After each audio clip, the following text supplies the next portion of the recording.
Haleluya Bapak Ibu Saudara. Haleluya. Selamat pagi, kami mengucapkan selamat datang, selamat beribadah di GKI Padang. Dan pada pagi hari ini tentunya kita sukacita semuanya. Dan mungkin kita boleh salam sebelahnya dan bertanya bagaimana kabarnya. Mungkin ada yang jiwa lama yang baru datang kembali, silahkan diteguhkan kembali, kita bersukacita menyambutnya.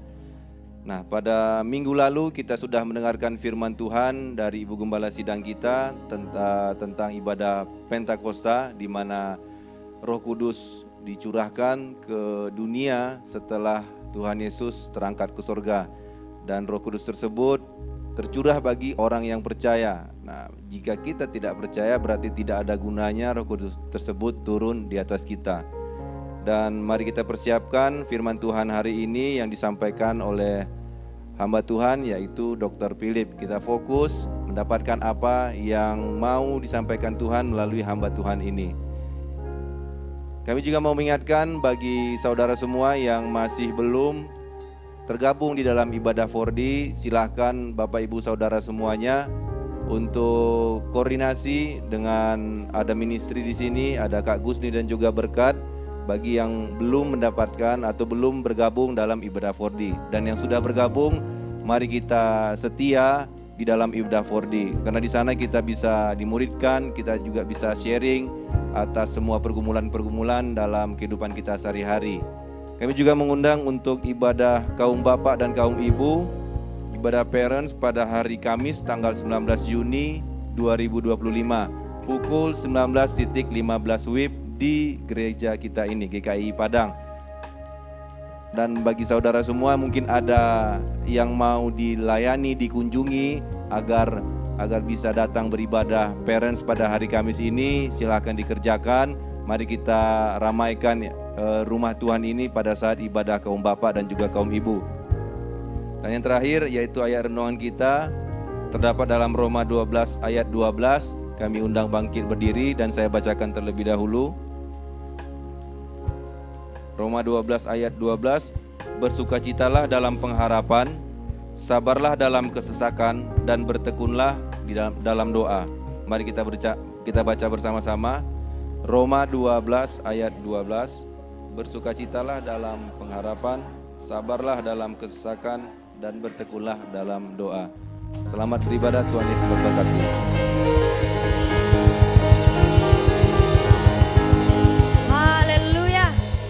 Saya percaya semua kita yang datang pada hari ini sangat antusias beribadah. Amin.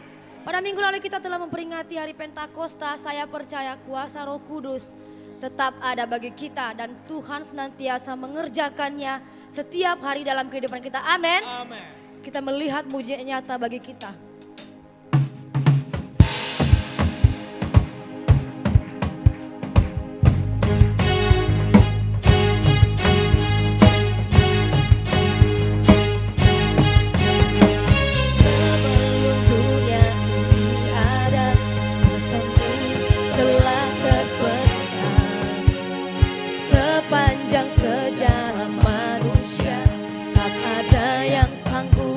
Menyangkali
bekerja di dalam kehidupan kami ya Tuhan. Sehingga pada hari ini Tuhan kami tetap setia untuk mengerjakan kebenaran firman-Mu dalam kehidupan kami. Tuhan, Engkaulah pengharapan kami. Engkaulah perisai bagi kehidupan kami. Hati kami, mulut kami memuji Engkau Tuhan. Sebab Engkau Allah yang layak terima hormat dan sembah kami.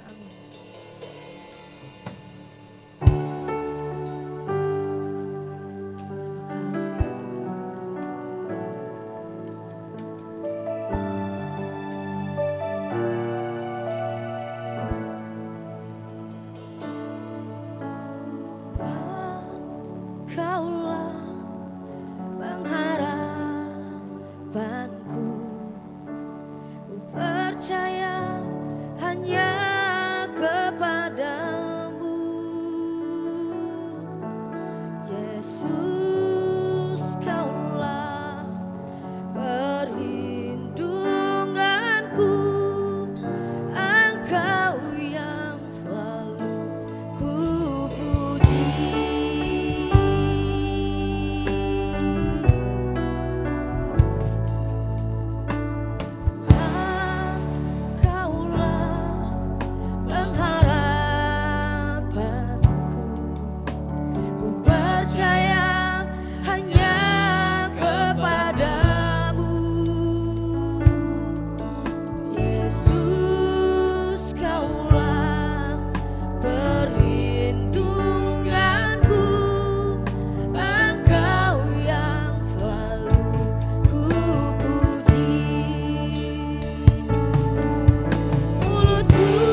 setia kepadamu ya Yesus.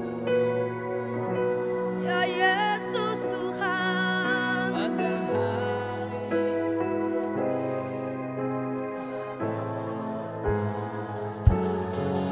kepadamu ya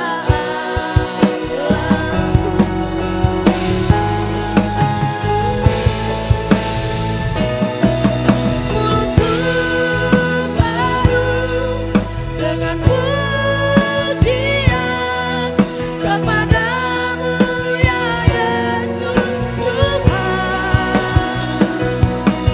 Pada hari ku beri penghormatan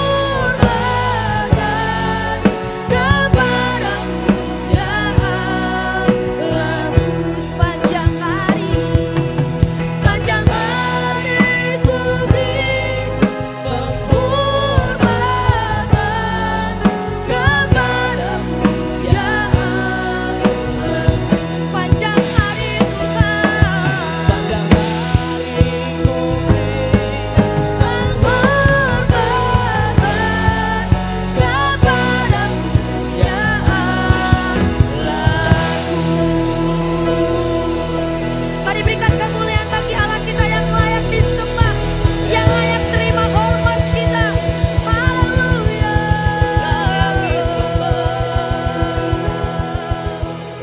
Terima kasih Tuhan, terima kasih Yesusku. Terima kasih Tuhan, kami mau berjalan di dalam anugerah-Mu. Kami berjalan Tuhan. Kami mau Tuhan Engkau senantiasa yang menuntun kami berjalan di dalam anugerah.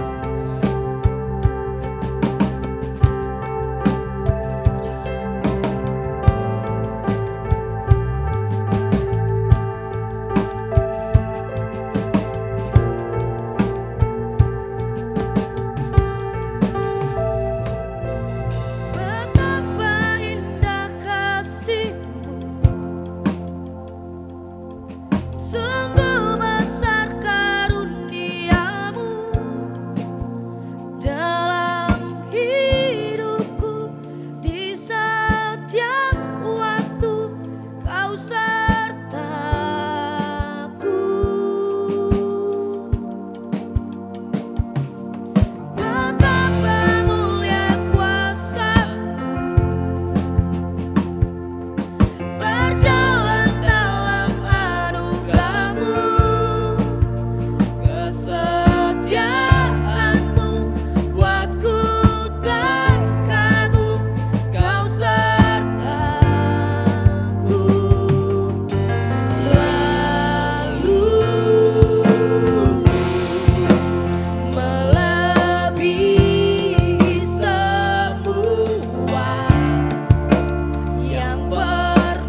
yang pernah ku pikirkan itu semua pemberianmu.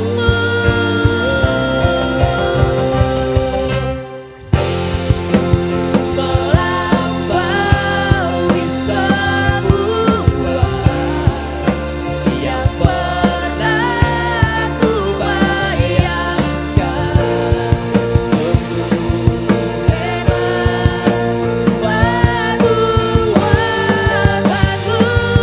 perbuatanmu, Yesus. Bukan karena kuatku, dalammu yang menopangku, dalam kuasa kasih-Mu ku berjalan di dalam anugerah-Mu.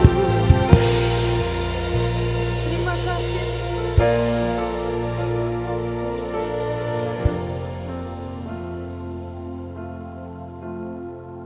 Puji Tuhan, Bapak Ibu Saudara, kita akan menaikkan ucapan syukur kita dan topi doa kita. Sebelum kita berdoa, kita akan lihat dulu sebentar di layar. Yang pertama, kita bersyukur pemeliharaan Tuhan dalam hidup kita, setiap yang kita kerjakan. Yang kedua, bersyukur Roh Kudus yang telah dicurahkan atas orang percaya, bukti kasih-Nya bagi umat-Nya. Kita akan berdoa nomor 1, berdoa Tuhan memberkati kota, tanah yang kita pijak, yang memberikan keselamatannya bagi kota kita. Yang kedua, berdoa umat Tuhan mengerjakan kuasa Roh Kudus yang tinggal di dalam dirinya, hidup menjadi saksi Kristus. Mari kita bersatu di dalam doa. Bapa yang baik di dalam surga, di dalam nama Yesus, Tuhan kami bersyukur kembali kepadamu Tuhan. Kami dapat Tuhan bersyukur atas segala kebaikan, oh kasih setiamu yang senantiasa, yang memberkati kami dalam setiap aktivitas kami sepanjang minggu ini Tuhan. Sehingga semua hari-hari kami Tuhan bersama-sama dengan Tuhan. Dan kami bersyukur Engkau telah memberkati kami Tuhan dalam setiap aktivitas yang kami kerjakan. Sehingga Tuhan memberkati kami. Bahkan juga Tuhan telah mencukupkan segala kebutuhan kami. Di masa-masa kesulitan pun Engkau selalu hadir dalam setiap pergumulan kami. Tuhan terima kasih Tuhan. Sungguh luar biasa Engkau Tuhan memberkati kami. Engkau tidak pernah gagal menepati janji-Mu bagi kami. Di tengah-tengah persoalan pergumulan pun Engkau selalu hadir bagi kami Tuhan. Engkau selalu menatang kami, melindungi kami, menjagai kami Tuhan. Bahkan kasih-Mu tidak pernah berkesudahan di dalam kehidupan kami. Sungguh luar biasalah pemeliharaan-Mu bagi kami. Sehingga tidak ada di antara kami yang kekurangan Tuhan. Walaupun keadaan ekonomi pada saat ini sangat sukar, tapi kami percayakan janji-Mu. Engkau selalu memberkati kami. Dan kami juga bersyukur kepadamu Tuhan, buat kuasa Roh Kudus yang sudah Kau curahkan bagi kami. Tanda bukti kasih-Mu bagi kami Tuhan. Sehingga lewat pencurahan Roh Kudus, kami mengalami perubahan di dalam kehidupan kami. Baik di dalam pertumbuhan rohani kami, baik juga jasmani kami Tuhan. Baik juga cara pandang kami, cara berpikir kami. Sungguh luar biasa kuasa Roh Kudus yang bekerja dalam kehidupan kami.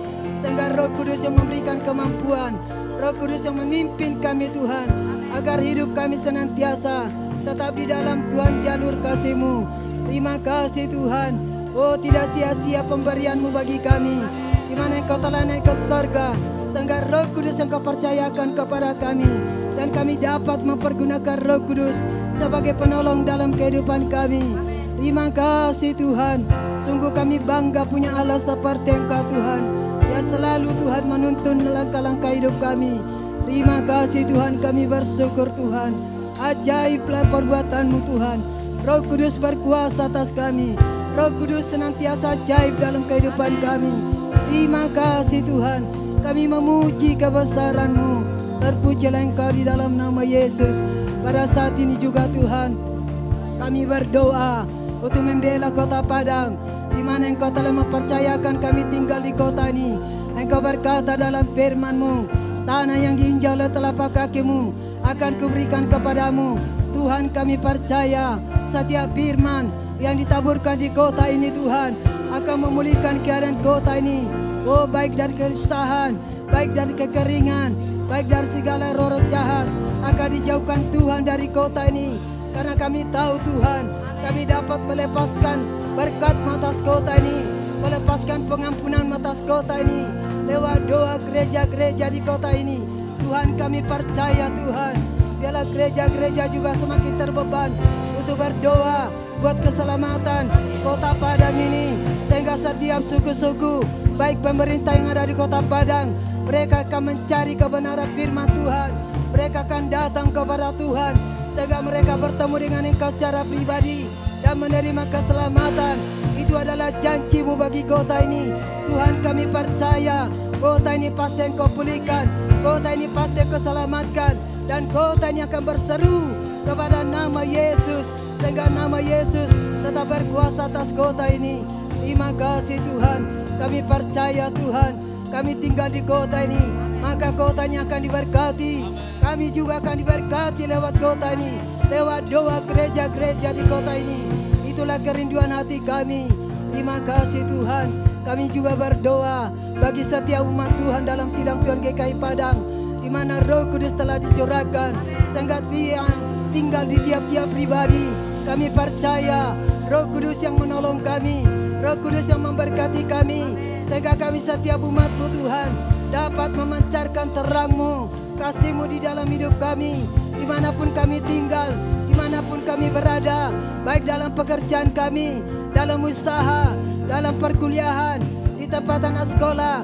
Tuhan, kami percaya Tuhan, sehingga lewat Roh Kudus yang bekerja atas kami juga akan menjadi saksi, kami akan menjadi berkat, menjadi terang Tuhan, sehingga kemuliaan Allah turun atas lingkungan kami. Amen. Lewat hidup kami umat-Mu sebagai orang yang percaya, yang memakai kuasa Roh Kudus, yang menolong kami, yang memampukan kami untuk menjadi berkat di kota ini. Terima kasih Tuhan, inilah kerinduan hati kami dan inilah doa kami kepadamu. Dan di dalam nama Yesus kami bersatu hati menghancurkan segala kuasa kegelapan yang menghalangi berkat Tuhan turun atas kota Padang, yang menghalangi keselamatan jadi bagi kota Padang. Tidak berkuasa dalam nama Yesus. Roh agamawi, picik putar rohani, tinggalkan suku-suku yang ada di kota Padang. Tidak berkuasa untuk menghalangi untuk mencari kebenaran firman Tuhan. Kami tolak kuasa-Mu dalam nama Yesus yang menghalangi umat Tuhan menjadi berkat, menjadi terang, baik di pekerjaan usaha, di perkuliahan. Tidak berkuasa dalam nama Yesus. Kami hancurkan kuasa-Mu dalam nama Yesus, dalam nama Yesus. Terima kasih Tuhan, terpujilah Engkau dalam nama Yesus. Segala kemuliaan hanya bagi-Mu. Syukur Tuhan, haleluya. Amin. Amin. Mari kita berikan tepuk tangan bagi Dia. Selalu Kau melebihi dari segalanya. Terima kasih ya Bapak.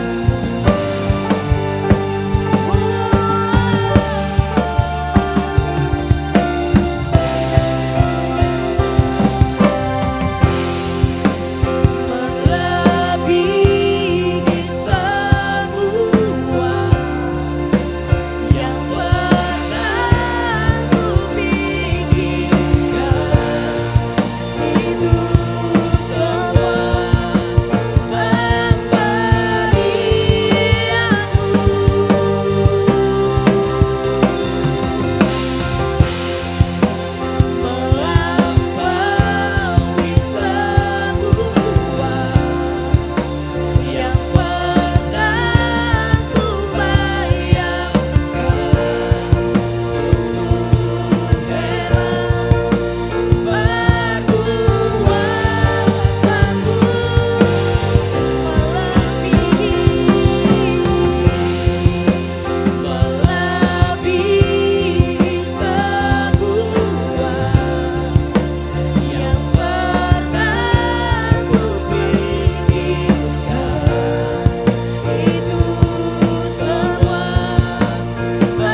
sekalipun Tuhan, kami percaya bahwa tangan-Mu yang kuat menopang kami.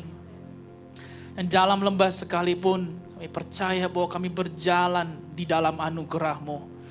Sehingga walaupun lembah kekelaman dan malapetaka sekalipun ada di depan kami, satu hal yang kami percaya bahwa tangan yang kuat itu ada beserta dengan kami. Itu sudah kami rasakan. Memiliki banyak pengalaman dan cerita bagaimana tangan-Mu yang kuat itu menopang kami, itu menyelamatkan kami. Sebab itu kami percaya bahwa anugerah Tuhan kekal senantiasa. Kalau dulu berlaku, sekarang berlaku, selama-lamanya pun pasti akan terus terjadi dalam kehidupan kami. Karena itu kami datang kepadamu hari ini Tuhan, mau belajar sesuatu dari firman-Mu. Belajar mengenai berdoa. Nah, melalui doa kami dapat masuk dalam dimensi ilahi. Amin. Kami bisa merasakan bahwa anugerah-Mu, walaupun tidak selalu terlihat, tetapi selalu bekerja di dalam kehidupan kami. Kami belajar sesuatu hari ini, kami percaya Roh Kudus-Mu membantu kami untuk mengerti. Karena sebenarnya kami tidak tahu bagaimana caranya untuk berdoa. Bukan karena kuat dan gagah kami untuk berkata-kata dalam doa. Namun hubungan dengan Tuhan, itu yang mau kami bangun. Amin.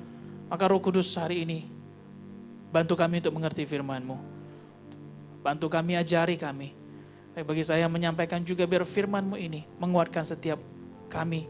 Mungkin di dalam musim-musim yang sulit dalam kehidupan ini, firman-Mu membantu kami untuk menemukan jalan keluar. Memberikan sudut pandang yang baru.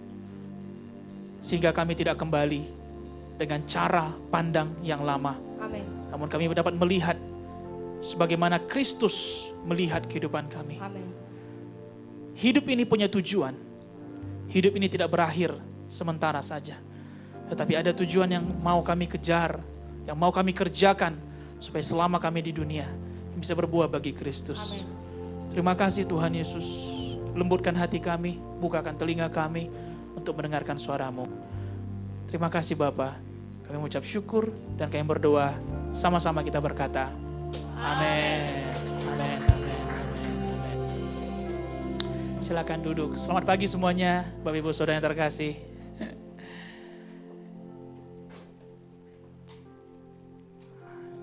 Selamat hari Minggu semuanya, Bapak Ibu Saudara. Ini minggu yang ketiga di bulan Juni. Dan kita sudah belajar ya mengenai doa selama 2 minggu. Dan minggu yang lalu salah satu minggu khusus di dalam kekristenan kita, yaitu perayaan hari Pentakosta. Dan kepenuhan Roh Kudus itu diberikan bagi kita semua, Bapak Ibu Saudara. Bukan hanya bagi orang yang sudah melayani atau orang-orang yang sudah lama mengikut Tuhan. Tetapi semua orang yang menerima Yesus diberikan kuasa untuk menerima Roh Kudus. Dan tentunya kepenuhan Roh Kudus tidak hanya berhenti di dalam bahasa lidah saja. Namun kepenuhan Roh Kudus juga ditandakan dengan adanya perubahan ataupun transformasi daripada kehidupan kita, Bapak Ibu Saudara. Ya, kita tidak bisa di sembarangan tempat untuk berbahasa lidah karena tidak semua orang mengerti. Tidak semua orang memahami apa makna daripada bahasa lidah tersebut. Tetapi tanda selanjutnya atau advance-nya yang lebih lanjut daripada kepenuhan Roh Kudus adalah bahwa hidup kita diubahkan dari dalam keluar. Sehingga orang bisa melihat bahwa hidup kita membawa kemuliaan bagi nama Tuhan. Nah, tentunya perubahan hidup ini tidak bisa terjadi dalam 1 hari saja, atau 1 minggu saja, atau 2 minggu saja. Inilah makanya kita sebut sebagai perjalanan kekristenan kita. Di mana kita belajar, berjalan dengan Roh Kudus, belajar mengerti apa maksud Tuhan. Minggu lalu Gembala Sidang mengatakan bahwa pekerjaan Roh Kudus itu adalah menolong, menghibur, dan menasehati. Semua ini dapat kita alami, pertolongannya, penghiburannya, dan nasihat tuntunan Roh Kudus dapat kita alami kalau kita mau berjalan dengan Roh Tuhan itu. Kita perlu masuk dalam kesulitan supaya kita merasakan pertolongannya. Amin, Bapak Ibu Saudara. Kita perlu masuk ke dalam kesedihan, kekecewaan, supaya kita bisa merasakan penghiburannya. Dan kita juga perlu masuk ke dalam masa-masa yang sukar di mana mungkin kita tidak temukan jalan keluar, supaya kita bisa mengetahui bahwa Roh Kudus itu memberikan kepada kita jalan keluar.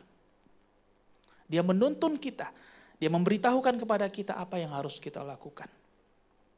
Oleh sebab itu, tidak cukup hanya kita lahir baru, lalu kemudian kita baptisan air, selanjutnya kita baptisan Roh Kudus dengan bahasa lidah, selanjutnya adalah perubahan kehidupan kita.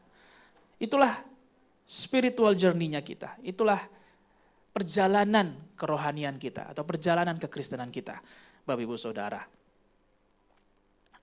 Minggu lalu juga kita melihat bagaimana sebelum para rasul menerima kepenuhan Roh Kudus, mereka berdoa bersama-sama terlebih dahulu. Doa membawa kita bertemu dengan pribadi Roh Kudus. Orang yang berdoa sama dengan mengundang kehadiran Roh Kudus dalam kehidupannya. Tanpa doa, Roh Kudus tidak bisa hadir dalam kehidupan kita. Doa menunjukkan bahwa saya tidak mampu. Doa menunjukkan bahwa kita merendahkan hati, bahwa kita tidak bisa jalan sendiri, kita butuh pertolongan Tuhan.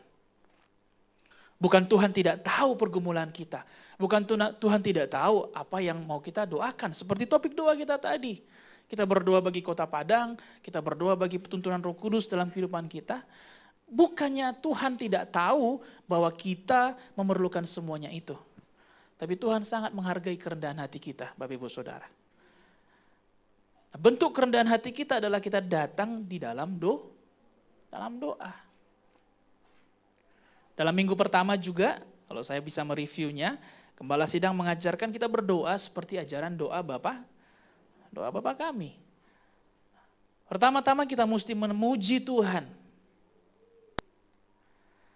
Kita mesti praise Dia, kita mesti tinggikan Dia. Kita mesti agungkan Dia, mengatakan betapa baiknya Dia dalam kehidupan kita. Bukan karena semuanya baik, tetapi karena pribadinya memang baik. Lalu kemudian yang kedua, kita perlu berdoa buat pekerjaan Tuhan terlebih dahulu. Buat Tuhan mau pakai apa bagi kita. Ini yang dikatakan datanglah kerajaanmu, jadilah kehendakmu. Doa itu harus tentang kehendaknya Tuhan, bukan kehendaknya kita. Jadi kita kemudian berdoa setelah kita memuji Tuhan, kita berdoa buat pekerjaan Tuhan. Kita berdoa Tuhan mau pakai apa dalam kehidupan saya, dalam kehidupan kita semua. Barulah yang ketiga, kita berdoa buat kebutuhan kita. Berikanlah kepada kami makanan pada hari ini yang secukupnya, kebutuhan kita. Bukan keinginan kita. So we have to differentiate, kita mesti bedakan mana yang butuh, mana yang ingin. Kalau ingin mah semuanya kita ingin. Ingin ini, ingin itu. Benar ya Bapak Ibu Saudara? Kalau mau tanya maunya banyak banget maunya. Tapi pertanyaannya apa yang kita butuh? Apa yang kita perlukan? Sekali lagi bukan Tuhan tidak tahu kebutuhan kita. Dia tahu. Dia pun merasakan penyakit kita, dia pun merasakan kekurangan kita, dia pun merasakan permasalahan yang kita hadapi, tapi dia butuh kita untuk memberikan pengakuan di hadapannya. Dan yang keempat, kita berdoa buat pergumulan yang sedang kita hadapi. Yang dikatakan, dan janganlah membawa kami ke dalam pencobaan, tetapi lepaskanlah kami daripada yang jahat. Kita perlu berdoa buat pergumulan kita. Ada struggling yang kita hadapi mungkin dalam keluarga kita, pekerjaan kita. Mungkin ada struggle juga dengan hubungan antara orang tua dengan anak. Nah biasanya dalam pergumulan ini yang membedakannya dengan kebutuhan, kalau kebutuhan hari ini. Tapi kalau pergumulan ini jangka panjang. Itu sebabnya tidak kita langsung berdoa, Tuhan pulihkan hubungan antara saya dengan anak saya, hubungan saya dengan orang tua saya, amin langsung pulih. Belum tentu. Dan saya katakan sudah pasti belum terjadi. Amin Bapak Ibu Saudara. Karena untuk pergumulan kita mesti berdoa dengan persisten. Kita mesti berdoa dengan terus menerus.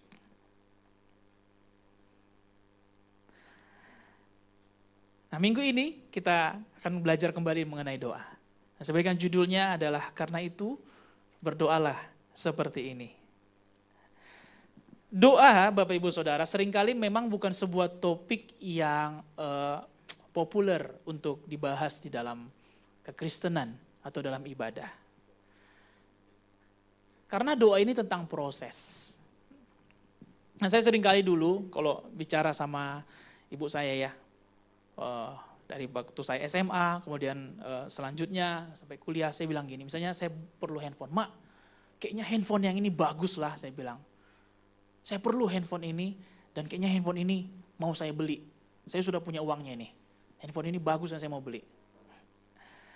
Ibu saya ini tipe yang bukan real fans gitu, pendukung sejati. Yang kayak, ayo kita pergi makan yuk. Dia nggak langsung kayak, ayo kita pergi makan. Enggak. Dia itu justru seperti filter. Kayak nggak langsung excited seperti kita mengajaknya. Saya perlu handphone baru, Mak. Dia nggak langsung, ayo Pi kita gas. Ada uangnya, ayo gas langsung ke toko handphone. Dia nggak seperti itu. Saya berharapnya seperti itu. Karena saya pun memiliki pribadi yang butuh afirmasi. Butuh harus didukung lah gitu. Saya selalu nanya mau beli apapun, mau butuh apapun, saya selalu nanya orang tua saya. Nah, satu sisi dalam diri saya berharap kayak, ayo segera kita langsung beli, mana dia tokonya, ayo gas gitu. Tapi enggak, dia selalu punya sebuah perkataan yang menurut saya perkataan ini seperti menjengkelkan bagi saya, tapi ini penting. Dia selalu bilang begini, doakan dulu. Kata-kata ini berulang kali saya dengar setiap kali saya menyampaikan sesuatu kepada ibu saya. Bahkan kadang-kadang saking jengkelnya, Mama doakan dulu, emang doa bisa beli barang itu, saya bilang. Kita perlu bergerak, Mak. Kita perlu pergi ke tokonya. Gak bisa dengan doa lalu. Satu sisi saya jengkel, tapi perkataan ini benar. Bahwa segala sesuatu itu perlu doakan dulu. Karena doa seharusnya terletak di awal, bukan menjadi backup plan-nya kita ketika semuanya menjadi amburadul.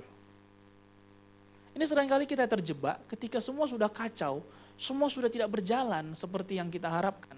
Keluarga kita mulai berantakan, hubungan kita mulai tidak harmonis, pekerjaan kita mulai berkurang, gajinya, jabatannya nggak naik-naik. Baru kemudian kita biasanya apa? Berdoa. Seringkali doa kita tempatkan menjadi backup plan-nya kita. Bukan menjadi first plan-nya kita. Padahal seharusnya doa ini menjadi rencana awalnya kita. Seperti yang ibu saya katakan, doakan dulu. Karena untuk segala sesuatunya perlu doa. Yakobus 4 ayat 3, ayat ini berkata seperti ini. Atau kamu berdoa juga, tetapi kamu tidak menerima apa-apa. Karena kamu salah berdoa. Sebab yang kamu minta itu hendak kamu habiskan untuk memuaskan hawa nafsumu.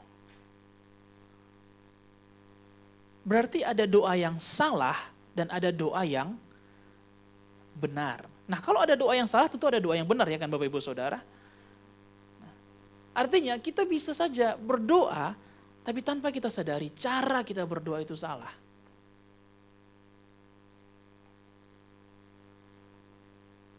Cara berdoa kita itu salah. Doa menjadi tidak menarik kalau konsepnya adalah doa yang transaksional. Apa artinya doa yang transaksional? Doa yang selalu berisikan list-list permintaan. Bahkan saking banyaknya listnya dicatat. 15 menit, 20 menit berdoa semuanya tentang permintaannya. Tuhan mau rumah lah, Tuhan mau motor baru lah, Tuhan mau pacar yang lebih baik lah, Tuhan mau teman-teman yang tidak toksik lah. Semua 15 menit all about demands saja, permintaan saja. Doa yang transaksional. Yang kedua, doa yang dilakukan di jabatan-jabatan tertentu. Kalau mau melayani, kalau mau mimpin pujian di 4D, baru berdoa. Kalau mau khotbah nanti di ibadah parents, baru berdoa. Berdoa di kala-kala tertentu saja. Berdoa ketika semuanya sudah runyam, semuanya sudah amburadul. Ini doa yang transaksional, Tuhan semuanya sudah kacau, Tuhan ini rencanaku tidak berjalan dengan baik. Hari ini Tuhan hadirlah Engkau. Tapi dari awal kita nggak hadirkan Tuhan, dari awal kita jalankan sesuai rencana kita. Dan ketika semuanya menjadi berantakan, tidak seperti yang kita mau, kita baru datang berdoa. Yang ketiga, doa yang bernegosiasi. Yang isinya jika, maka. Tuhan, jikalau kau dekatkan dia, maka aku akan melayanimu Tuhan. Tuhan, jika tahun ini naik jabatanku menjadi supervisor, maka aku akan memberikan waktu lebih lagi samamu Tuhan. Tuhan, jika tahun ini aku dipercayakan proyek ini, tender ini, maka aku akan berikan sepenuhnya bagianmu menjadi milikmu. Tapi sebelum waktu itu terjadi Tuhan, ku tahan dulu ya. Deal-dealan dengan Tuhan. Doa yang transaksional Bapak Ibu Saudara. Doa yang bersifat permintaan hanya waktu-waktu tertentu. Dan doa yang sifatnya sebuah negosiasi. Doa ini menjadi tidak menarik dalam kehidupan kita. Kenapa? Karena ketika nggak terjawab maka kita bisa berhenti berdoa. Sekali lagi Yakobus berkata, kamu berdoa juga tapi kamu nggak terima apa-apa. Karena apa? Karena kamu salah berdoa. Karena kamu melakukannya dengan tidak benar. Karena semuanya itu adalah tentang keinginanmu saja. Tentang hawa nafsumu saja. Tentu pertanyaannya bagaimana doa yang benar itu? Kalau kita tanya semua agama Bapak Ibu Saudara. Di Indonesia ini. Semua agama punya cara berdoanya masing-masing. Ya. Semua agama mempunyai cara doanya masing-masing. Tapi apa yang membedakan doa orang percaya dengan doa mereka? Ini penting untuk kita pahami. Apa yang membedakan doa kita orang-orang yang telah menerima kematian Yesus dengan mereka yang belum percaya kepada kematian itu? Tentu harus ada perbedaannya. Amin, Bapak Ibu Saudara. Katakan kiri kanannya, tentu harus ada perbedaannya. Di dalam kekristenan, doa adalah tentang membangun hubungan yang personal dengan Tuhan. Doa adalah membangun hubungan yang pribadi dengan Tuhan. Kalau namanya hubungan, itu artinya dua arah. Itu sebabnya doa di dalam kekristenan bukan sebuah monolog, melainkan sebuah dialog dengan Tuhan. Apa yang hari ini kita sedang jalani yaitu sesi khotbah seperti ini sebuah monolog. Karena Bapak Ibu Saudara mendengar dari satu sumber saja. Mendengar dari pengkhotbah yang melayani. Tidak ada sesi diskusi. Berbeda dengan 4D. Amin Bapak Ibu Saudara. 4D bukan sebuah monolog. Di dalam 4D perbedaannya adalah sebuah dialog. Ada dual, ada dua arah. Apa yang tidak dimengerti oleh anggotanya, mereka boleh bertanya. Ada yang minta didoakan, mereka boleh minta doa. Ada yang mau discuss atau sharing mengenai permasalahannya, persoalannya, dia boleh sharing. Itu berbeda sekali antara ibadah minggu dengan ibadah 4D. Demikian juga, doa bukan sebuah monolog. Bukan kita aja yang ngoceh. Kita aja yang bicara dengan Tuhan. Melainkan kita perlu dua arah. Karena tujuan doa adalah membangun hubungan yang personal dengan Tuhan. Tanpa doa, kita nggak bisa bangun hubungan dengan Tuhan. Yeremia 29 ayat 12 sampai 13.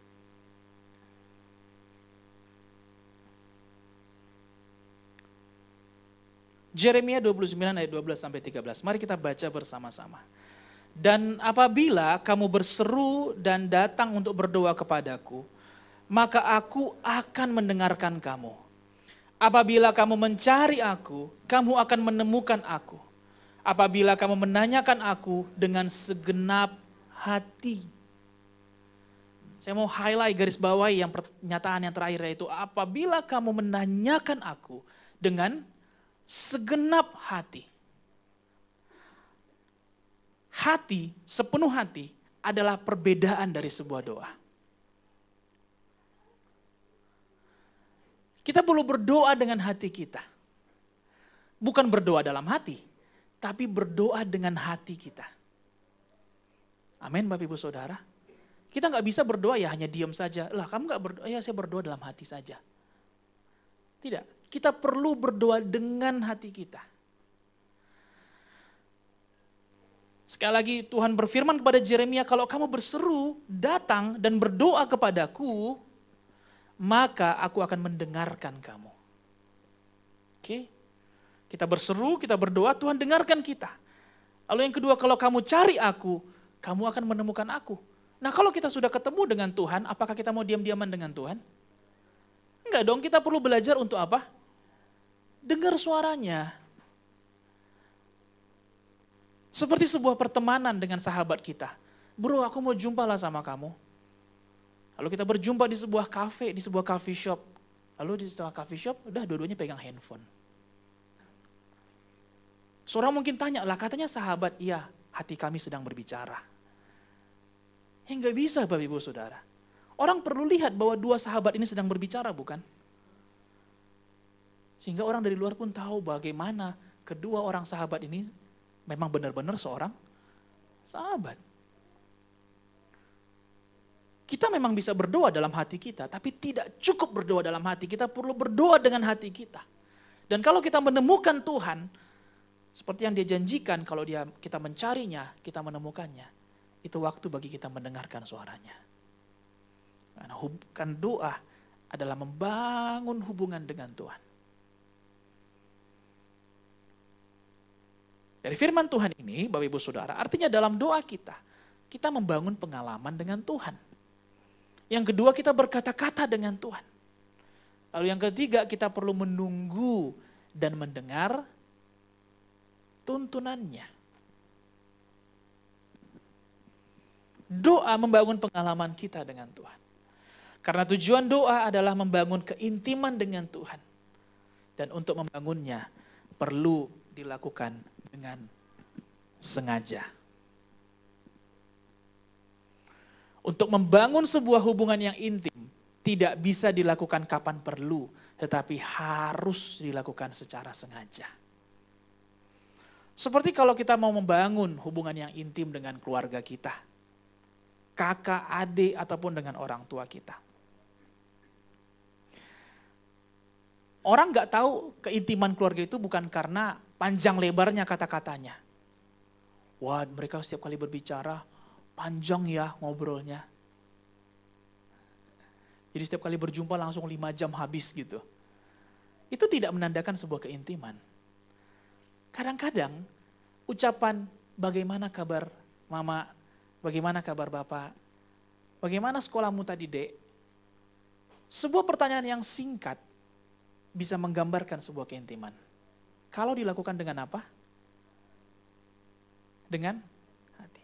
Kalau orang tuanya berkata, bagaimana sekolahmu tadi dek, lalu anaknya mau cerita nih, baru cerita anaknya, mamanya sudah pergi. Itu namanya pertanyaan basa-basi busuk. Karena mamanya cuma mau nanya doang, tapi nggak siap untuk mendengarkannya. Bagaimana pekerjaan bapak tadi? Kan, misalnya istrinya bertanya, bagaimana pekerjaan bapak tadi? Bapaknya mau cerita, mungkin dia mengalami trouble dalam permasalahan, dalam pekerjaannya. Ah bapak, baru bapaknya mulai bercerita dia sudah tinggalkan. Itukah hubungan yang intim? Tidak. Dan bayangkan lagi kalau misalnya suaminya pulang, baru buka pintu, Pak, bapak tahu pak tadi pak anak kita pak dia buat ulah di sekolah pak. Ulahnya begini, besok bapak dipanggil sekolah. Bapak jangan lupa ya, bapak wakilkan kita semua. Mama gak mau ikut. Ya, bapak jangan lupa juga token sudah berbunyi. Ya, Nah, ini sudah bunyi yang ketiga Pak. Jangan sampai mati lampu kita malam-malam. Nah, Bapak jangan lupa juga ya Pak ya, sudah 1 minggu kita tidak makan daging. Ya. Jadi Bapak tambahkanlah setoran Bapak. Yang keempat Pak, ya, yang keempat rumah ini udah mau habis kontrakannya. Nah, Bapak ingat, itu kan sebuah hubungan yang intim. Lalu orang berkata, wah intim sekali keluarga itu.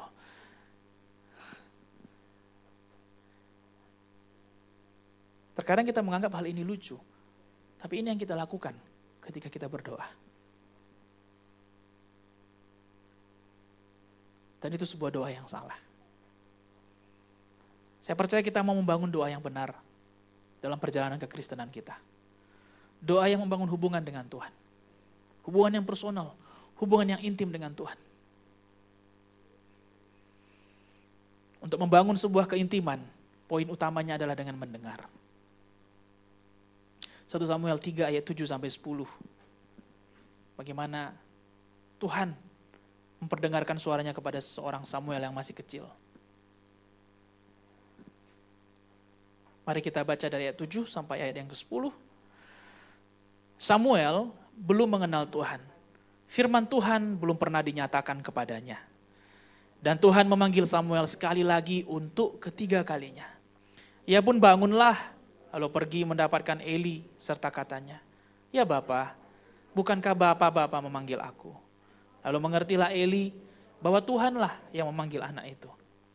Setelah itu berkatalah Eli kepada Samuel, "Pergilah tidur, dan apabila ia memanggil engkau, katakanlah, berbicaralah Tuhan, sebab hamba-Mu ini mendengar."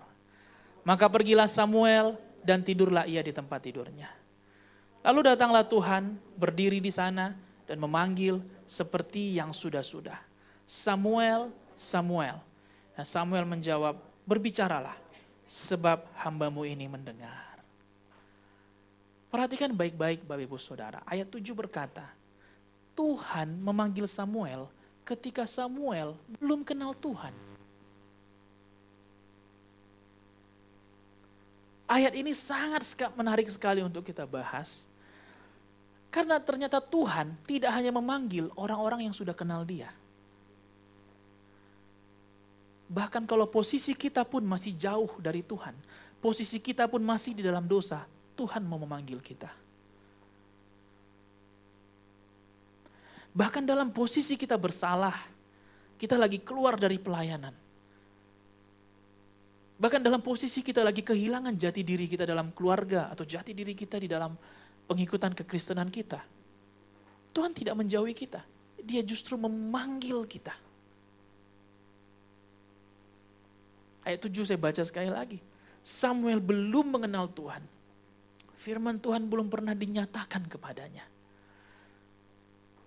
Jadi artinya Samuel belum punya pengetahuan apa-apa tentang Tuhan. Dia belum orang yang dewasa rohani, belum orang yang mapan, belum orang yang punya jabatan tertentu, belum orang yang memiliki jabatan di dalam kepelayanan. Dia hanyalah anak kecil yang baru diserahkan sesuai nazar daripada orang tuanya, nazar daripada ibunya. Ya wajar dia nggak ngerti. Dia tahu yang tidur hanya dia dan Imam Eli. Ya kalau siapa lagi dia pikir ya kan yang manggil, kalau enggak Imam Eli. Yang kedua yang menarik adalah bagaimana Tuhan memanggil. Ayat 10 berkata, lalu berkatalah datanglah Tuhan berdiri di sana dan memanggil seperti yang sudah-sudah. Ini artinya sudah dilakukan untuk yang ke berapa kalinya? Ketiga kalinya. Dan apa perkataan Tuhan? Tuhan katakan Samuel, Samuel. Tuhan memanggilnya berdasarkan namanya. Tuhan gak bicara panjang lebar. Seringkali kita berkata, Tuhan kayak gak bicara sama aku. Aku kayak gak bisa dengar suara Tuhan. Tuhan itu kayaknya terlalu jauh daripadaku. Dan kita merasa kita gak lagi bisa mengerti perkataan Tuhan. Coba perhatikan Bapak Ibu Saudara. Sebelum Tuhan berbicara panjang lebar, pada ayat 11 dan selanjutnya, Tuhan memanggil Samuel. Dan panggilannya tidak pernah panjang lebar. Ini juga dibahas Ibu Gembala Sidang pada minggu yang pertama. Kalau kita dibangunkan Tuhan seperti seolah-olah ada panggilan, di tengah-tengah kesibukan kita, mungkin di tengah-tengah malam hari, dan kita merasa ada dorongan dari dalam, maka itu bisa saja Roh Kudus yang memanggil kita, yang mau untuk bicara dengan kita. Nah pertanyaannya, apakah kita menjawab seperti Samuel yang berkata, berbicaralah Tuhan, sebab hamba-Mu ini mendengar. Karena kalau kita menolak untuk mendengarkan, tentu tidak mungkin Tuhan memberitahukan jalan pikirannya kepada kita. Tentu nggak mungkin Roh Kudus menolong kita, menuntun kita, karena kita nggak mau mendengarkan. Jadi poin utama bagaimana untuk membangun sebuah keintiman adalah dengan mendengar. Boleh katakan kiri kanannya, dengan mendengar. Amin Bapak Ibu Saudara. Hal ini juga terjadi di dalam kehidupan sehari-hari kita. Kalau kita mau membangun keintiman sesama keluarga, sesama keluarga Kristus, umat Tuhan, kita nggak hanya belajar untuk berkhotbah saja, tapi belajar untuk mendengarkan. Amin Bapak Ibu Saudara yang siap mendengarkan? Iya, amin. Ini juga kita bahaskan pada bulan yang lalu, bahwa kita perlu untuk lambat berkata-kata dan cepat untuk mendengar. Nah, mengapa kita perlu belajar mendengarkan suara Tuhan? Karena doa bukan tentang terjawab atau tidaknya keinginan kita, melainkan doa menyelaraskan kehendak kita dengan kehendak Tuhan. Mengapa kita perlu belajar dengar, bukan hanya belajar ngomong saja pada waktu kita berdoa? Karena doa bukan tentang jawabannya. Doamu terjawab enggak? Bukan, tetapi doa menyelaraskan atau menyamakan, menjadikan satu frekuensi antara kehendak kita dengan kehendak Tuhan. Amin, Bapak Ibu Saudara yang terkasih. Nah, Roma 8 ayat 26 sampai 28, saya akan baca dalam terjemahan sederhana Indonesia. Roh Allah juga menolong kita dalam kelemahan kita, karena sebenarnya kita tidak tahu apa yang perlu kita doakan. Tetapi Rohnya sendiri berdoa untuk kita dan menyampaikan permohonan kita kepada Allah dengan seruan yang penuh perasaan dan dengan cara yang tidak bisa dijelaskan oleh bahasa manusia. Allah tahu isi hati semua orang. Dia juga tahu sedalam-dalamnya permohonan yang disampaikan oleh Roh-Nya ketika Roh itu menaikkan doa bagi kita. Umat yang sudah disucikan Allah, permohonan Roh itu selalu sesuai dengan kehendak Allah sendiri. Maka yakinlah bahwa di balik segala sesuatu yang kita alami, Allah bekerja mengatur semuanya itu untuk menghasilkan kebaikan bagi kita yang mengasihinya. Sebab kita adalah orang-orang yang sudah Dia pilih sesuai dengan rencananya.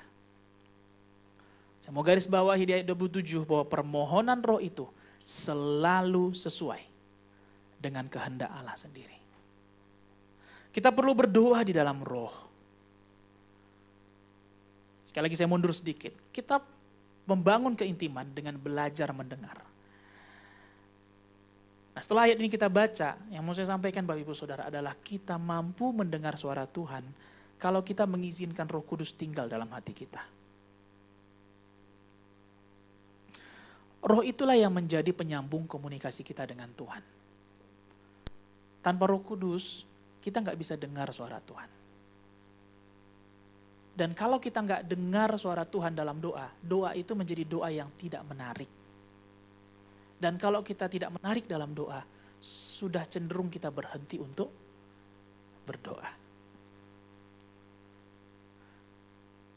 Tapi kalau kita memilih hari ini untuk saya mau dengar suara Tuhan, belajar dengar tuntunannya, maka doa ini akan menjadi doa yang menarik. Karena kita tahu setiap kali kita berdoa, bukan amin, jawabannya terjadi, tidak. Tapi setelah amin, kita tahu kita terhubung dengan Tuhan. Dan kita semakin dalam mengenal pribadinya dan mengenal kehendaknya. Dan pengenalan itu muncul dari kita belajar mendengarkan. Sekali lagi kita nggak bisa mendengar suara Tuhan kalau kita tidak mengizinkan Roh Kudus tinggal dalam hati kita. Beberapa minggu yang lalu saya mendampingi pasien berobat ke Malaysia. Dan salah satu poli yang kami datangi waktu itu adalah poli mata. Nah, di poli mata ini dokternya berkebangsaan Malaysia tetapi berlatar belakangkan Chinese. Jadi dia lebih mengerti dua bahasa, yaitu bahasa Inggris, bahasa Chinese, Mandarin, dan sedikit bahasa Melayu. Yang masuk ke dalam ruangan itu adalah saya, pasiennya, dan kemudian anak dari pasiennya. Kita mau konsultasi mengenai permasalahan mata, yaitu mengenai tekanan dalam bola mata.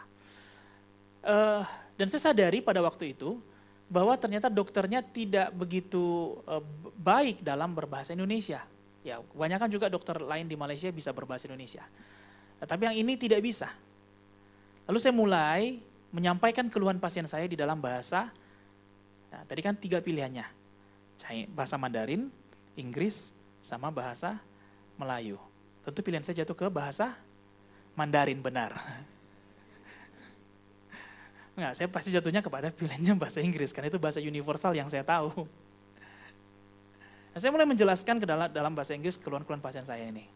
Bacaan pemeriksaannya di Indonesia, apa saja yang dilakukan, operasi yang dilakukan, dan lain sebagainya. Lalu kemudian anak daripada pasien saya mungkin merasa tidak pede atau merasa tidak nyambung dengan pembicaraan itu. Dia bilang, dokter bahasa Indonesia aja, dokter bahasa Indonesia saja. Dia terus korek saya, bahasa Indonesia saja dokter. Saya bilang, oke, baik. Lalu saya mulai berbicara campur, Indonesia campur Melayu, gado-gado. Nah, saya mulai menyampaikan, dan ternyata dokternya menjelaskan dengan bahasa Melayu lebih tidak dimengerti. Makin membingungkan. Jadi ada berbagai macam bahasa dalam ruangan itu. Saya bilang, Bu, ini penjelasan dokternya, saya pun jadi makin gak ngerti, saya bilang. Nanti saya terangkan di luar deh. Sekarang sampaikan saja, nanti saya terjemahkan dalam bahasa Inggris, lalu kemudian nanti kita bicara di luar.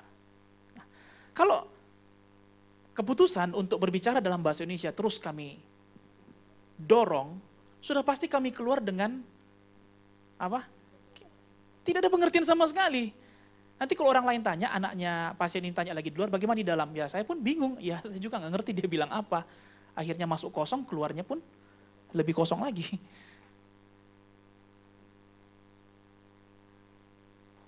Sehingga saya perlu menerjemahkannya ke dalam bahasa yang universal, yang bisa dimengerti oleh dokternya, dan saya pun bisa mengerti.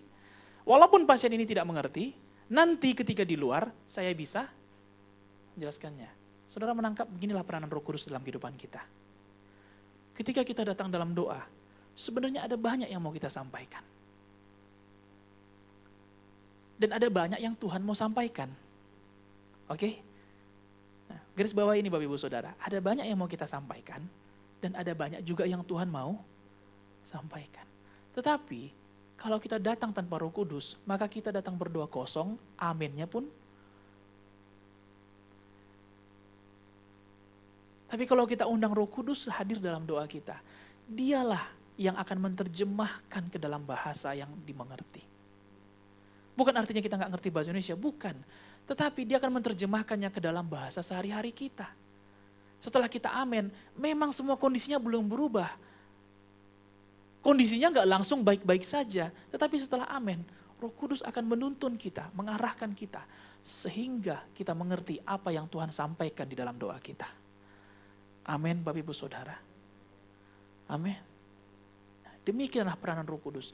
Dia menerjemahkan komunikasi kita dengan Tuhan. Itu sebabnya mengundang kehadiran Roh Kudus ke dalam doa kita akan menambah kualitas kedalaman doa itu.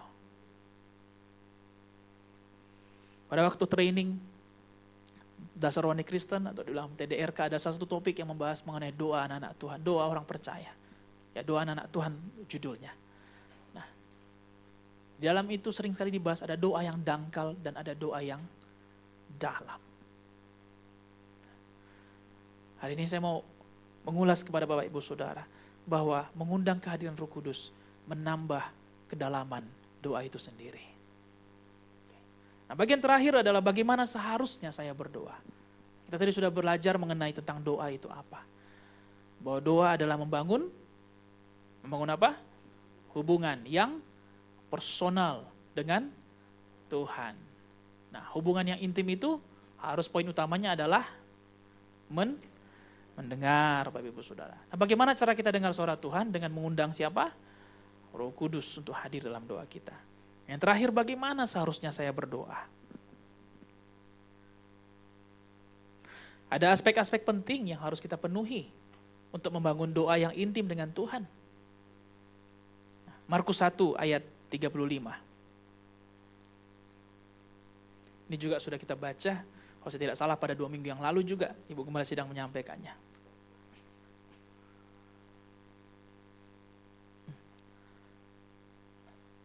Pagi-pagi benar, waktu hari masih gelap, ia bangun, Yesus bangun dan pergi keluar.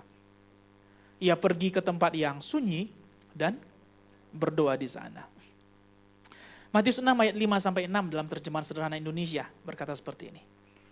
Janganlah kamu berdoa seperti orang-orang munafik, karena mereka suka berdiri, memamerkan dirinya dengan berdoa di depan umum, di rumah-rumah pertemuan atau di simpang-simpang jalan.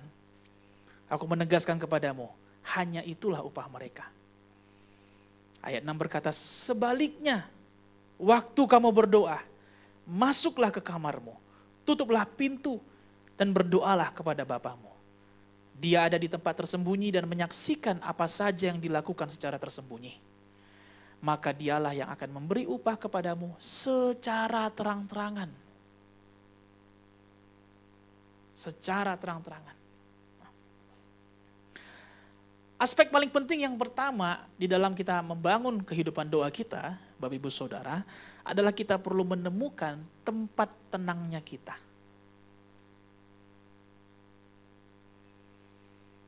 Yesus memberikan teladan untuk kita ikuti seperti yang dia lakukan dalam Markus 1 ayat 35. Bukan hanya artinya secara harafiah saja bahwa harus pagi-pagi benar. Karena sekarang juga ada yang mungkin dinas malam. Ada mungkin yang harus berjaga di malam hari atau mungkin tidak bisa tidur di malam hari. Nah, bukan artinya secara harafiah harus pagi-pagi benar, waktu hari masih gelap. Tidak kita artikan secara harafiah begitu Bapak Ibu Saudara. Tetapi yang pertama adalah kita perlu belajar seperti Yesus, jauh dari kebisingan kita.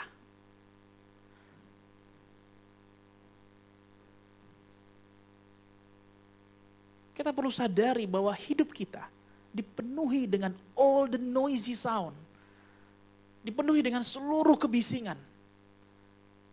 Seluruh keberisikan. Kebisingan apa? Kebutuhan kita lah, kekurangan lah, kebisingan mengenai tagihan kita, kebisingan sosial media kita, gadget kita yang berbunyi. Kebisingan kesibukan-kesibukan kita, schedule harian kita sebagai ibu, sebagai bapak, sebagai anak, sebagai pekerja. Kita dipenuhi dengan seluruh kebisingan kita. Dan seolah-olah kadang kita berpikir 24 jam itu seolah-olah kurang. Seolah-olah kayaknya hari harus lebih panjang lagi, saking bisingnya. Dan kita nggak bisa berdoa dari posisi yang bising Bapak Ibu Saudara. Yesus mengajarkan untuk kita mencari tempat tenangnya kita. Bukan artinya tempat, artinya ruang doa sendiri. Tidak. Ya tidak semua kan, ada yang kos-kosan, masa dia harus sewa kamar sebelah lagi untuk buat kamar doa. Dia datang sama ibu kosnya, bu sewa lagi bu kamar sebelah bu, mau dijadikan kosan doa. Ya kan itu kan mubazir. Apa artinya? Kita perlu menjauhkan, tempat tenang ini Bapak Ibu Saudara, artinya kita perlu menjauhkan diri dari seluruh dulu aktivitas kita, dari seluruh kebisingan kita. Bisa jadi handphonenya di silent mode dulu, atau mungkin di airplane mode dulu. Amin. Wah nanti kalau saya airplane mode bang gak masuk nanti orderannya. Bagaimana kita berdoa sambil terima orderan coba? Bagaimana saya mau airplane bang nanti kiriman Shopee saya baru sampai. Nah gak ada notifnya. Loh berarti kita berdoa sambil nunggu notif itu. Kita perlu juga menghususkan waktu. Kita yang tahu schedule kita kan, pagi mau ngapain, siang mau ngapain, malam mau ngapain. Nah kita tahu di waktu mana yang kita lebih tidak sibuk, lebih bisa diputus hubungannya. Karena saya catat di sini Bapak Ibu Saudara bahwa kita harus disconnect dari dunia ini untuk bisa terkoneksi dengan Tuhan. Kita perlu disconnect dulu, kita perlu putus hubungan dulu dengan dunia ini untuk bisa terkoneksi dengan Tuhan. Karena hal ini tidak bisa berjalan sekaligus. Tidak bisa berjalan sekaligus.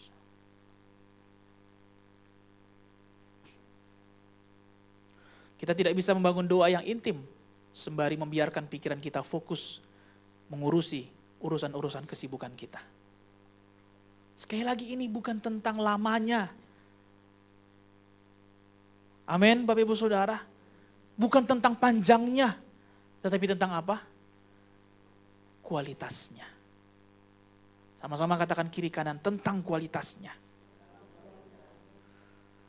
Kalau memang kita memiliki waktu sampai setengah jam, pergunakan setengah jam itu dengan baik. Kalau memang kita punya waktu lebih, mungkin 1 jam, pergunakan juga dengan baik. Dan kalau mungkin hari itu so rushing, kita mesti harus sibuk ke sana kemari, banyak trouble yang sedang terjadi dan kita perlu mengurusnya. Kita nggak bisa bilang, bos, saya nggak mau dulu, saya mau berdoa. Ya kan, tidak memungkinkan kan. Karena bagaimanapun kita punya kesibukan yang harus kita urus. Kita bisa memasukkannya dalam waktu-waktu yang spesial. Misalnya pada waktu saya menyetir, itu salah satu waktu yang bisa saya pergunakan untuk saya bisa bukan berdoa harus artinya tutup mata. Karena doa bukan tentang aktivitasnya, tapi doa tentang koneksinya Bapak Ibu Saudara. Pada waktu saya menyetir, daripada ya saya di lampu merah sibuk untuk googling, memesan barang-barang, ya kenapa tidak waktu perjalanan tersebut, jarak tempuhnya misalnya 15 menit, saya bisa terkoneksi dengan Tuhan. Mengucap syukur, apa yang disampaikan oleh Gembala Sidang pada minggu pertama, kita bisa mengucap syukur kepada Tuhan. Tuhan terima kasih buat perjalanan ini. Terima kasih buat pasien tadi yang sudah Tuhan pimpin sehingga saya menemukan diagnosanya. Terima kasih dia sudah sembuh. Terima kasih buat kabar baik. Itu pun sebuah doa Bapak Ibu Saudara. Amin. Bukan kita harus menepi dulu, kita pull over dulu, lalu kemudian kita ya, berdoa. Lah, itu kan membuang daripada waktu yang bisa kita gunakan untuk membuang kesibukan kita. Tapi kita bisa menghususkan momen kita.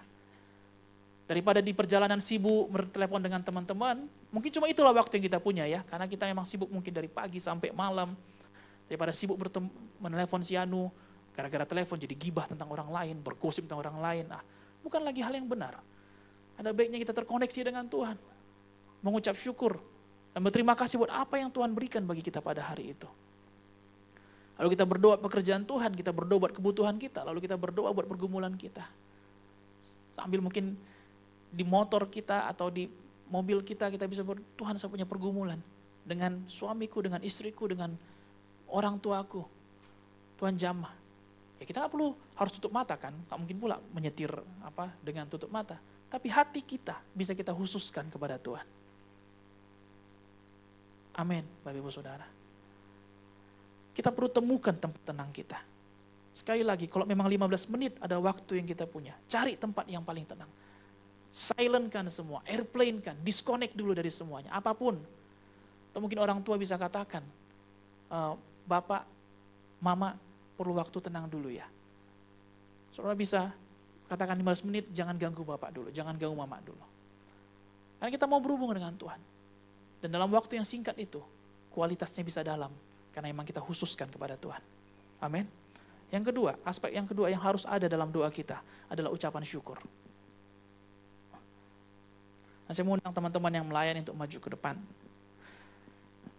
Memang doa tidak bisa dipisahkan dengan keinginan yang ingin disampaikan. Benar ya Bapak Ibu Saudara? Pasti saat kita berdoa ada keinginan yang mau kita sampaikan kepada Tuhan. Namun di atas semuanya itu, bersyukurlah terlebih dahulu. Filipi 4 ayat 6-7 dalam terjemahan firman Allah yang hidup berkata seperti ini. Janganlah khawatir akan suatu apapun, melainkan bawalah segala sesuatu dalam doa. Sampaikan kebutuhan saudara kepada Allah dan bersyukur kepadanya. Bila saudara melakukan hal-hal ini, saudara akan mengalami damai Allah yang jauh melebihi pengertian akal manusia. Damainya akan menjadikan pikiran dan hati saudara tenang dan tentram. Sementara saudara mempercayakan diri kepada Kristus Yesus. Ucapan syukur perlu kita lakukan dalam doa kita. lebih daripada semua list keinginan kita. Lebih daripada semua daftar pergumulan kita. The first thing first adalah naikkan ucapan syukur. Berterima kasihlah. Bahkan untuk hal sekecil apapun dalam kehidupan kita. Karena selalu ada hal yang bisa kita syukurin kepada Tuhan. Terima kasih buat nafas kehidupan. Terima kasih buat penjagaannya bagi keluarga kita selama perjalanan. Terima kasih buat Tuhan melepaskan kita dari segala mara bahaya dan malapetaka. Terima kasih karena semua yang kita miliki hari ini Tuhan bantu untuk menjaganya. Itu pun hal yang perlu kita syukurin. Terima kasih bisa ujian, walaupun nilainya mungkin belum sempurna, tapi bisa lulus. Itu pun pertolongan Tuhan. Untuk lebih sempurna kita belajar lagi ke depannya. Ucapan syukur menunjukkan bahwa kita tidak di dalam posisi khawatir. Orang yang khawatir tidak mungkin tenang hidupnya. Dan orang yang tidak tenang tidak mungkin bisa berdoa. Firman Tuhan berkata, hendaklah engkau menjadi tenang supaya engkau bisa berdoa. Orang yang khawatir tidak tenang. Orang yang tidak tenang tidak bisa berdoa. Maka bersyukurlah terlebih dahulu. Dari 15 menit mungkin yang kita punya, 30 menit yang kita punya untuk berdoa. Pertama-tama bersyukurlah buat segala kebaikan Tuhan. Bersyukur menghadirkan ketenangan di dalam diri kita. Dan ketenangan adalah posisi terbaik untuk memulai sebuah doa. Yang ketiga, aspek yang perlu ada dalam doa adalah pertobatan. Dalam Yakobus 5 ayat 16, karena itu hendaklah kamu saling mengaku dosamu dan saling mendoakan supaya kamu sembuh. Doa orang yang benar, bila dengan yakin didoakan, sangat besar kuasanya. Tidak ada satupun dari kita yang benar atau bebas dari kesalahan Bapak Ibu Saudara. Setiap harinya. Di dalam kegiatan harian kita, kita pasti melakukan kesalahan ataupun dosa. Maka kita perlu datang meminta pengampunan dalam doa kita. Kita perlu mengakui segala kesalahan kita. Bukan Tuhan tidak tahu apa yang salah yang kita lakukan. Tetapi mengaku adalah bentuk kita merendahkan hati. Mengaku adalah bentuk kita percaya bahwa kematiannya menghapuskan dosa-dosa kita. Perhatikan ketika bangsa Israel datang beribadah kepada Tuhan. Mereka tidak bisa datang tanpa membawa korban. Ibadah itu tidak akan dimulai tanpa korban penebusan dosa dinaikkan terlebih dahulu. Yesus datang ke dunia ini menjadi korban sekali dan untuk selamanya bagi kita. Dan itu kita ingat terus-menerus dalam kehidupan ini. Bahwa kematiannya menebus kita, membangkitkan kita dari kutuk dosa. Maka kita perlu datang mengakui dosa kita, meminta pengampunan. Karena melalui korbannya di kayu salib, kita bisa berdoa kepada Bapa di sorga. Dan setelah kita meminta pengampunan, tidak cukup hanya di sana. Kita perlu menghidupi pertobatan kita dengan menunjukkan buah-buah pertobatan yang dapat disaksikan oleh banyak orang. Orang perlu melihat buah daripada pertobatan orang-orang percaya. Orang mungkin gak bisa lihat, sudah pasti gak bisa lihat doa kita karena kita lakukan doa di tempat-tempat yang tersembunyi. Di dalam tempat-tempat yang khusus. Tetapi orang harus bisa melihat dampak dari doa itu. Saya membacakan dari poin yang pertama tadi. Dalam Matius 6 ayat 6 tadi berkata bagian B-nya. Dia ada di tempat tersembunyi dan menyaksikan apa saja yang dilakukan secara tersembunyi. Maka dialah yang akan memberi upah kepadamu secara terang-terangan. Doanya bisa saja dilakukan di tempat tersembunyi, tapi dampaknya harus terlihat di ruangan yang nyata. Salah satu dampak doa itu adalah buah-buah pertobatan yang muncul dari kehidupan kita. Yang keempat, aspek yang mesti ada adalah kita perlu berdoa dengan tekun. Lukas 18 ayat 1 dalam terjemahan firman Allah yang hidup berkata, pada suatu hari Yesus menceritakan kepada murid-muridnya sebuah perumpamaan untuk melukiskan perlunya berdoa dengan tidak jemu-jemu, dan bahwa mereka harus selalu tekun berdoa sampai ada, harus selalu tekun berdoa sampai ada, katakan kiri kanannya, sampai ada jawabannya. Sekali lagi, doa ini bukan tentang jawabannya iya atau tidak. Bukan tentang jawabannya terjadi apa tidak, tidak. Melainkan tentang membangun keintiman dengan Tuhan yang kita sembah, yaitu Tuhan yang berkuasa. Sekalipun jawabannya tidak seperti yang kita doakan, tapi melalui doa kita mengerti maksud Tuhan. Bahwa ada maksud yang lebih besar daripada yang sekedar kita doakan. Berapa kali Bapak Ibu Saudara kalau kita ingat, kita naikkan doa dan permohonan kita kepada Tuhan. Salah satunya adalah mengenai gedung gereja ini. Doa kita adalah supaya Tuhan mampukan kita untuk membelinya waktu hari itu. Doa kita adalah supaya Tuhan memampukan tabungan 1.000 per hari untuk dicukupkan. Tapi jawabannya nggak seperti itu. Caranya nggak seperti itu. Lalu kemudian bencana terjadi, gempa terjadi.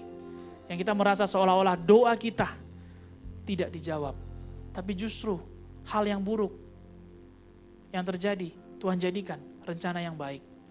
Dan kita melihat bagaimana Tuhan menjawab lebih daripada yang kita duga.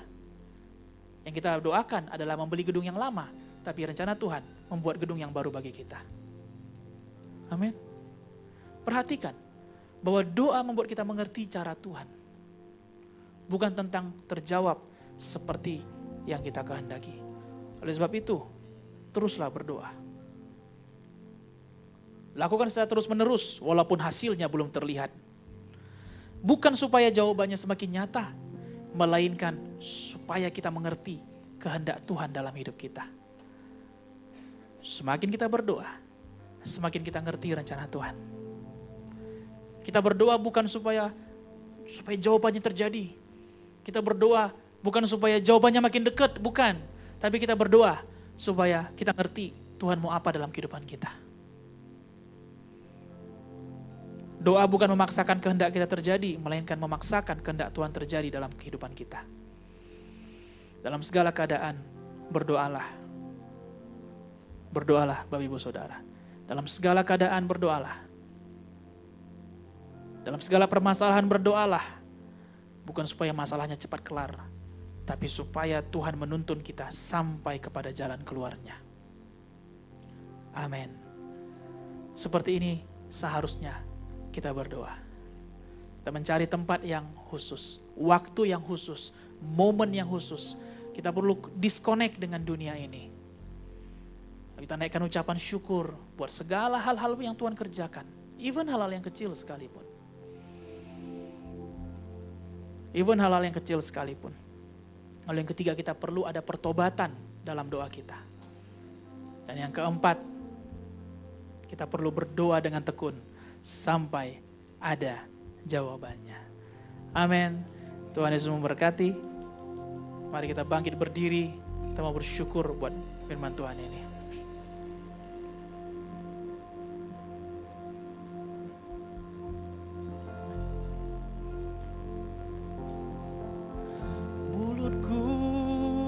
Penuh dengan pujian kepadamu, ya Yesus. Setiap hari kami memberikan penghormatan padamu Tuhan. Ku beri penghormatan kepadamu, ya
Tuhan. Kami mau berikan penghormatan kepadamu. Menaikkan ucapan syukur kami kepadamu. Mau terus menaikkan sembah kami kepadamu Tuhan. Bukan karena semuanya baik-baik saja, tetapi karena Engkau baik dalam kehidupan kami. Engkaulah pengharapan kami. Engkaulah sau bagi jiwa kami. Sebab itu kami hanya berharap kepadamu. Kami sadar bahwa kami tidak bisa sendiri. Kami butuh pertolongan-Mu Tuhan. Kami butuh tuntunan-Mu. Bukan Engkau tidak tahu kebutuhan kami, tapi Engkau ingin kami membangun hubungan dengan Engkau. Datang seperti anak datang kepada bapaknya. Datang dengan hati yang lapar dan haus, dan hati yang rindu. Bukan untuk membawa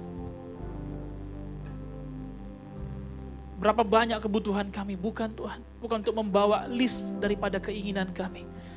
Tetapi lebih daripada itu untuk membangun komunikasi yang intim dengan Bapa Sorgawi. Untuk menangkap rencananya, untuk mendengarkan tuntunannya, dan untuk mengerti kehendaknya di dalam kehidupan kami. Biarlah apa yang kami dengarkan pada hari ini memberikan cara yang benar bagi kami semua untuk berdoa. Doa akan selalu menarik Tuhan. Tidak ada yang bisa mencuri kehidupan doa dari kehidupan kami. Doa akan selalu menarik karena ini tentang kehidupan kami. Kehidupan rohani kami, melatih diri kami. Kami perlu berdoa di dalam masa-masa yang semakin sukar pun. Kami perlu untuk berdoa. Kami perlu untuk berdoa.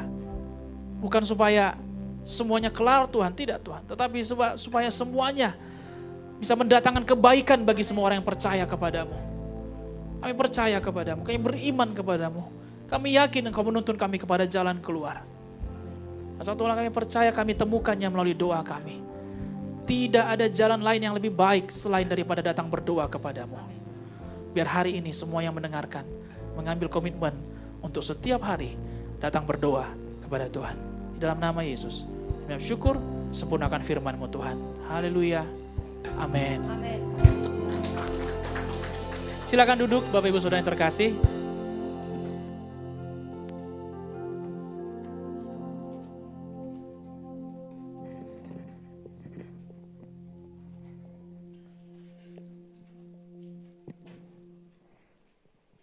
Ini kita akan memberi persembahan kita. Terima kasih Tuhan, kami sangat bersyukur padamu buat segala berkat-Mu Tuhan sepanjang minggu ini hingga sampai pada saat ini boleh kami dapat memuji Engkau, menyembah Engkau, bahkan mendengarkan firman-Mu. Terima kasih Tuhan Yesus Allah Bapa, dan sebelumnya kami dapat memberikan persembahan kami. Terlebih dahulu kami berdoa Tuhan buat setiap pekerjaan umat-Mu. Baik bekerja dalam pemerintahan Tuhan, yang bekerja swasta, begitu juga sebagai rumah tangga Tuhan. Engkau yang akan memberkati Tuhan Yesus Allah Bapa. Engkau yang akan memakai Tuhan pimpinan kami, dimanapun kami bekerja, orang-orang sekeliling kami. Untuk memberkati kami semua umat-Mu Tuhan, dan sehingga kami semua umat boleh menjadi saluran berkat. Untuk memberkati keluarga kami, bahkan untuk memberkati orang-orang sekitar kami. Kami berdoa juga buat Tuhan, setiap umat-Mu Tuhan yang mencari pekerjaan, biarlah senantiasa Engkau berikan pekerjaan yang baik Tuhan bagi mereka di tengah-tengah kota ini. Sehingga Tuhan Yesus Allah Bapa mencari kemuliaan nama-Mu. Dan pada saat ini juga kami berdoa Tuhan Yesus buat kesehatan umat-Mu Tuhan. Yang sakit Tuhan Engkau sembuhkan oleh belularan-Mu. Yang lemah Engkau kuatkan Tuhan Yesus Allah Bapa. Bahkan yang kehilangan sukacita Engkau hiburkan oleh Roh Kudus-Mu Tuhan Yesus Allah Bapa. Terpujilah nama-Mu Tuhan. Begitu juga kami berdoa Tuhan Yesus Allah Bapa buat Tuhan. Setiap Tuhan Yesus Allah Bapa. Kebutuhan setiap anak-anak sekolah Tuhan Yesus Allah Bapa, mulai dari tingkat TK, SD, SMP, bahkan SMA, begitu juga Tuhan Yesus yang melaju Tuhan dalam perkuliahan. Engkau yang mencukupi segala keperluan dan kebutuhan mereka Tuhan Yesus Allah Bapa. Begitu juga mereka dapat mempersiapkan diri mereka baik secara rohani, begitu juga secara fisik Tuhan Yesus Allah Bapa. Tuhan pada saatnya, tibalah saatnya Tuhan kami memberikan Tuhan persembahan kami. Biarlah apa yang kami bawakan pada hari ini kepadamu Tuhan jadikanlah menjadi dupa yang haru di hadapanmu.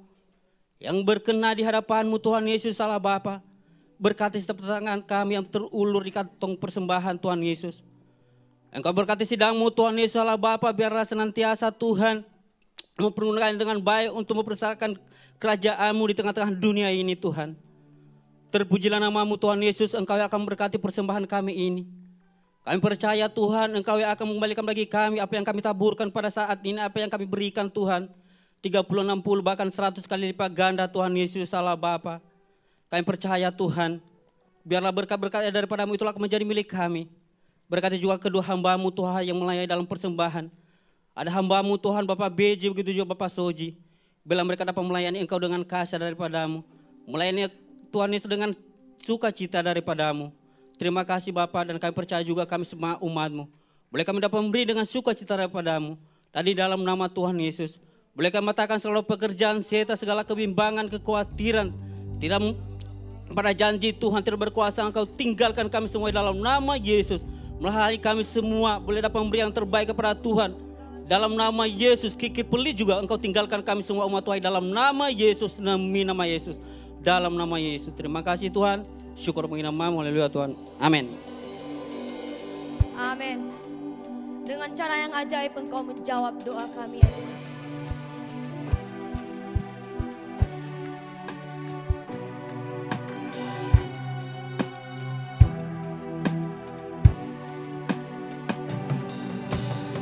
Terbayang kebesaran-Mu dan tak terbanding kekuatan-Mu Tuhan, pemegang bagiku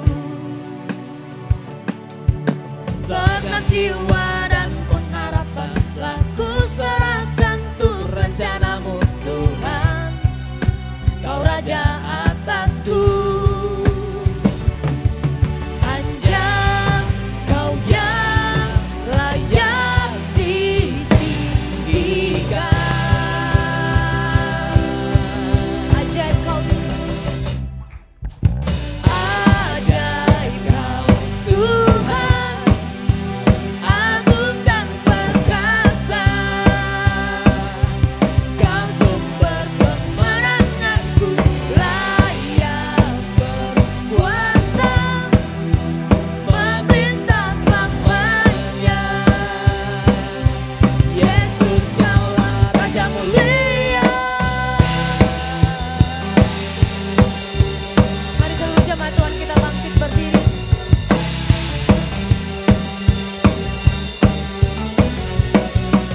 Tak terbayang kebesaran-Mu dan tak terbanding kekuatan-Mu Tuhan, pemegang bagiku segenap jiwa dan pengharapan telah ku serahkan untuk rencana-Mu Tuhan, Kau Raja atasku. Mari katakan. Hanya Kau yang layak ditinggikan. Ajaib Kau Tuhan, agung dan perkasa. Kau sumber kemenanganku, layak berkuasa, pemerintah selamanya. Yesus Kaulah Raja mulia. Ajaib Kau Tuhan, agung dan perkasa. Kau sumber kemenanganku, layak berkuasa, pemerintah selamanya. Katakan, Yesus Kaulah Raja mulia.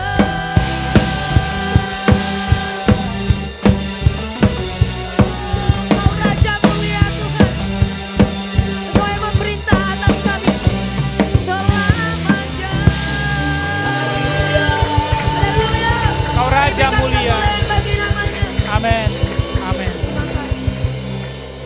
Kami kembalikan segala pujian dan hormat bagi-Mu saja Tuhan, yang telah hadir di tengah-tengah kami dari awal sampai akhir ibadah kami. Kami terus belajar untuk menghormati Engkau, tidak hanya pada waktu kami beribadah, namun lebih lagi ketika kami pulang, keluar, di mana kami akan kembali kepada kehidupan kami. Kami tidak kembali dengan cara yang sama, namun kami berubah oleh pembaharuan budi kami. Karena firman-Mu telah kami dengarkan, Amin. firman-Mu telah jatuh ke dalam hati kami. Kami percaya firman-Mu menghasilkan buah yang banyak dan lebat. Terima kasih Tuhan Yesus untuk waktu yang Tuhan berikan untuk kami bisa beribadah bersama-sama. Terima kasih Tuhan, terima kasih Tuhan.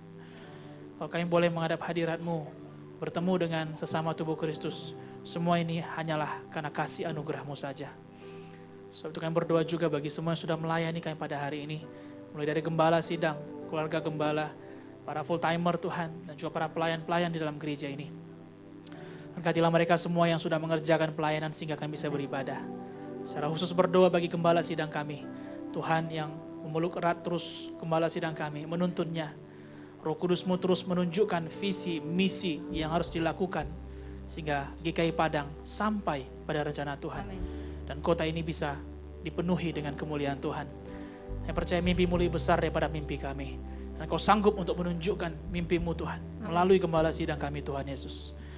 Berdoa juga Tuhan bagi bangsa kami, yang percaya bangsa kami aman dalam penjagaan Tuhan, yang percayakan lawatan Tuhan terus terjadi bagi bangsa kami. Yang percayakan Tuhan hal baik yang terjadi. Segala rencana jahat, segala korupsi, segala ketidakadilan kami tengking dalam nama Yesus. Yang percaya tangan Tuhan yang ajaib, yang kuat, yang berlaku atas bangsa kami. Setiap orang-orang yang tidak seharusnya ada atau yang menjadi momen yang tidak baik ataupun menjadi hal yang negatif bagi bangsa kami. Kami percaya Tuhan, tangan-Mu sanggup untuk berperang dan menyingkirkan mereka. Engkau akan menumbuhkan tunas-tunas yang baik bagi bangsa kami. Terima kasih juga Bapak buat kota kami sudah berdoa, kami percayakan kota kami dalam penjagaan tangan Tuhan. Terima kasih Bapak, ini doa kami semua, kami kembalikan segala pujian hormat bagi nama Tuhan. Kami mau pulang, Tuhan kami serahkan perjalanan kami, tubuh jiwa roh kami ke dalam tangan pengasihan-Mu. Ajar kami untuk membangun kehidupan doa yang intim setiap harinya dengan Engkau. Bantu kami Roh Kudus bagaimana untuk berdoa kepada Bapa di sorga. Engkau lah yang membantu kami untuk mengungkapkan segala hal yang tidak bisa kami ungkapkan. Dan Engkau juga yang membantu kami untuk menerjemahkan apa yang Bapa mau untuk kami kerjakan. Apa yang Yesus mau untuk kami kerjakan.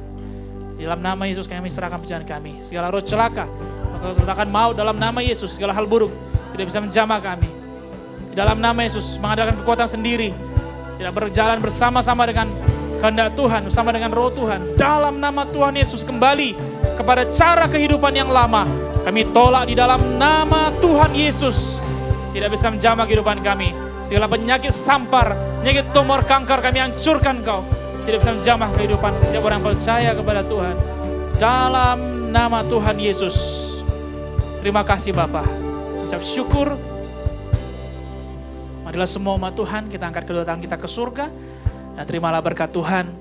Kasih karunia daripada Allah Bapa beserta kita. Serta persekutuan dengan Yesus Kristus yang telah mati dan yang bangkit untuk menebus kita. Serta tuntunan dari Roh Kudus menyertai kita semua. Dari hari ini sampai Maranatha, Yesus menjemput kita kedua kalinya.